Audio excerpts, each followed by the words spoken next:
안녕하세요. 오늘은 쉐입 레이어의 필수 기능인 리피터와 트림 패스에 대해서 공부해 보겠습니다. 먼저 쉐입 레이어를 만들어 보죠. 컴포지션을 먼저 만들고요. 컨트롤 N, 여기에 작업을 해야 되니까요. 그 다음에 쉐입 레이어는 레이어의 뉴로 들어가거나 아니면 바로 도형 툴이나 펜 툴을 선택을 하면 되잖아요. 여기에서 도형 툴을 선택해서 사각형을 한번 그려보죠. 이때 Shift를 누르고 그리시면 정사각형으로 그릴 수가 있어요. 보시면 여기에서 채움 색깔과 테두리, 그 다음에 테두리의 두께를 조절할 수가 있습니다. 색이 마음에 안 드시면 이쪽에서 색을 바꿔주시면 되고요. 굵기나 굵기의 색깔도 여기에서 변경을 해줄 수가 있어요. 이렇게 해서 사각형을 한번 그려봤습니다. 쉐입 레이어의 구성을 보면 컨텐츠라는 게 있고요. 컨텐츠 아래 저희가 그린 렉탱글 사각형이 있고, 열어보면 뭐가 많아요. 열어보면 또 많아요. 엄청난 플로우 차트가 열리고 있어요.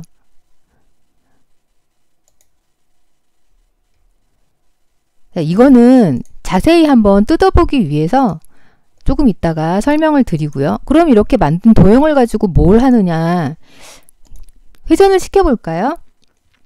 R을 눌러서 로테이션을 불러오고요. 키값을 주고 어느 정도 이동을 했을 때 세 바퀴만 돌려볼까요? 플레이를 해보면 이렇게 되는 거죠. 이런 식으로 애니메이션을 만들어가게 됩니다. 자, 그러면 쉐입 레이어에 아까 그 정신없이 열렸던 그 부분을 한번 자세히 살펴볼게요. 쉐입 레이어는 방금 말씀드린 레이어에서 뉴를 누르거나 도형이나 펜 툴을 선택하는 것 외에 또 한 가지 방법이 있어요. 얘를 일단 지우고요. 오른쪽을 클릭해 보시면 뉴에 여러 가지 레이어를 만들 수 있는 메뉴가 또 나옵니다. 쉐입 레이어를 선택을 해볼까요? 열어보면 아까랑은 달라요. 컨텐츠라는 게 있고 트랜스폼이 있는데 아무것도 없죠. 얘도 아무것도 없는 상태로 나옵니다. 여기 애드 버튼을 눌러보면 이 부분은 쉐입 레이어 도형의 모양이에요. 이 부분은 채움에 대한 것들이고요. 바탕색 뭘로 할 거니, 스트로크 색깔 뭘로 할 거니, 아니면은 그라데이션 줄 거니, 그리고 이 밑에 있는 것들이 쉐입 레이어에서 줄 수 있는 여러 가지 효과들입니다. 이렇게나 많아요. 이제 여기에서 저희는 리피터와 트림 패스를 살펴보도록 하겠습니다. 쉐입 레이어는 이 여러 가지 효과들이 진짜 다이나믹해서 나중에 더 알아가시면 정말 영상 만드는데 재미가 있으실 거예요.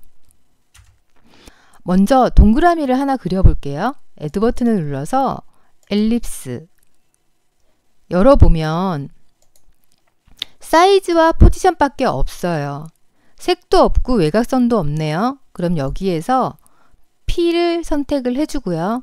지금 빨간색으로 지정이 돼 있으니까 빨간 원이 나오죠. 그 다음에 외곽선도 줘보죠. 스트로크. 포인트가 조금 더 커졌으면 좋겠고 색깔을 잘 보이게 검정색으로 지정을 해줄게요. 그러면 지금 저희가 동그라미를 만들었고 스트로크를 만들었고 P를 줬어요. 얘가 이 컨텐츠 안에 동일한 순차에 이렇게 위치를 하고 있어요. 요걸 기억하셔야 돼요. 그리고 여기에 다른 도형을 하나 더 그려볼게요. 폴리스타를 그려볼까요? 같은 위치에 자동으로 생성이 되고요.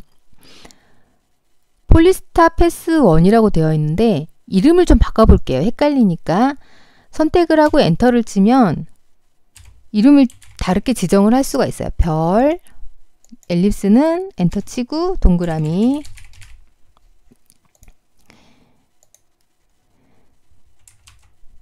여기에 동그라미와 별, 스트로크와 필이 같은 순차에 위치를 하고 있어요.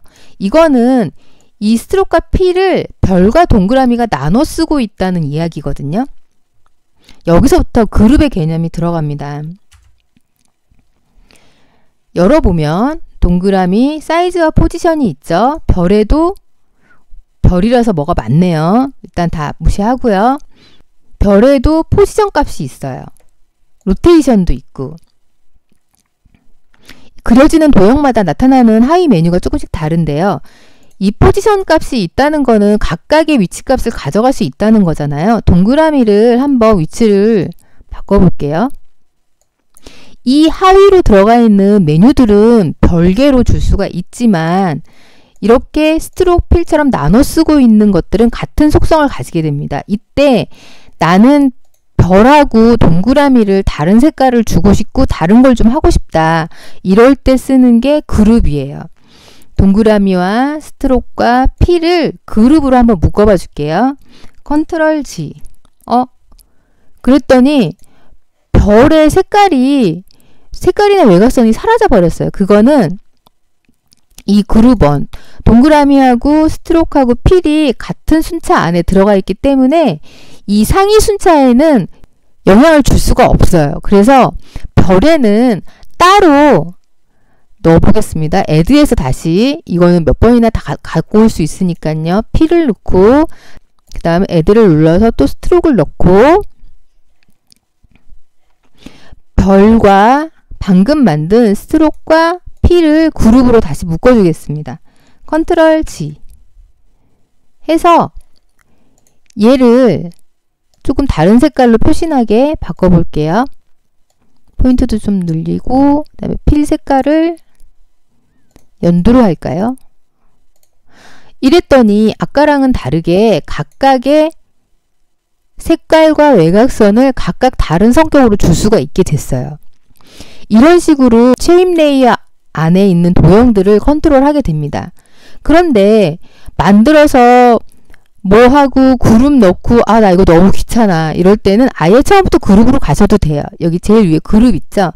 그룹을 놓고 이 그룹 안에 렉탱글을 그려볼까요? 렉탱글을 넣고 그 다음에 뭐 필드 채우고 선택을 하셔야 됩니다. 필드 채우고 뭐 난 스트로크는 안 줄 거야. 이렇게 되면 하위에 있으니까 뒤에서 안 보이는데 이렇게 되는 거죠. 스트로크는 없는. 근데 나는 별도 스트로크가 좀 없었으면 좋겠다. 이러면은 별로 들어오셔서 스트로크를 지워버려도 되고요. 아니면 이 눈을 꺼주셔도 돼요. 이런 식으로 하게 됩니다. 그런데 보시면 별, 동그라미, 뭐 네모 얘네는 같은 이제 순차에 있는데 트랜스폼 밖으로 콘덴츠와 같은 순차에 나와 있어요. 이거는 얘네 세 개를 조정할 수 있는 전체 트랜스폼이 됩니다. 그래서 R을 눌러서 로테이션을 불러오고요. 한글이면 안 되죠. R을 눌러서 로테이션을 불러오고 얘를 키값을 줘서 세 바퀴만 돌려볼까요? 돌려보면 이렇게 돌아요. 왜 그럴까요? 이거는 앵커 포인트 때문이죠. 홈 버튼을 누르면 제일 처음으로 이어져 가게 되고요. 앵커 포인트를 얘를 눌러가지고 펜 비하인드 툴을 눌러서 여기에다가 두고 돌려보면 이렇게 돌아갑니다. 요건 모션 하면서 우리 봤잖아요. 컨트롤 Z 하면 다시 돌아가고요. 세 바퀴. 그런데 이 안에도 아까 트랜스폼이 있었단 말이죠. 컨텐츠를 열어서 동그라미에 열어보면은 얘도 트랜스폼이 있었단 말이죠. 얘는 동그라미만 컨트롤 할 수 있는 트랜스폼이에요. 그래서 얘를 오페시티를 좀 줘볼까요? 처음에는 안 보이다가 어느 정도 지났을 때 보이게 되면 어떻게 되는지 한번 보시죠. 나타나면서 같이 돌게 됩니다. 이런 식으로 효과들을 만들어가는 거예요. 그러면 계속 이렇게 알클릭해서 여기에서 해야 되느냐? 아니에요. 이 상태에서 동그라미를 그려볼게요. 엘립스 그리면 컨텐츠 안에 엘립스가 생기고 필과 스트로크가 같이 들어가 있죠. 또 쉐입 레이어를 선택하지 않은 상태에서 폴리곤 하나 그려볼까요?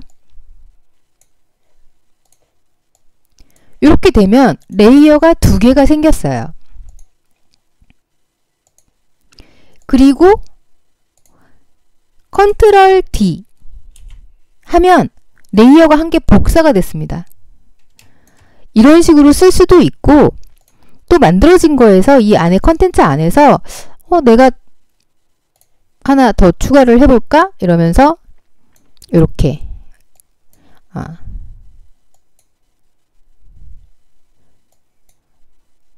이런 식으로 추가를 해 나가도 되는 거죠.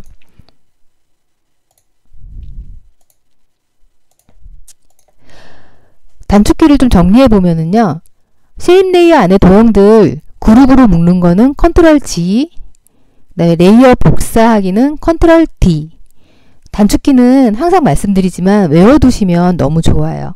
여기 아래다가 써놓을게요. 나중에 요거 모아가지고 단축키 노트 하셔도 좋을 것 같습니다. 자, 이렇게 해서 기본적인 쉐입 레이어 구성은 다 알아봤고요. 이제 본격적으로 트림 패스와 리피터 기능에 대해서 알아볼 텐데요. 그거는 이 다음 영상으로 넘길게요. 감사합니다.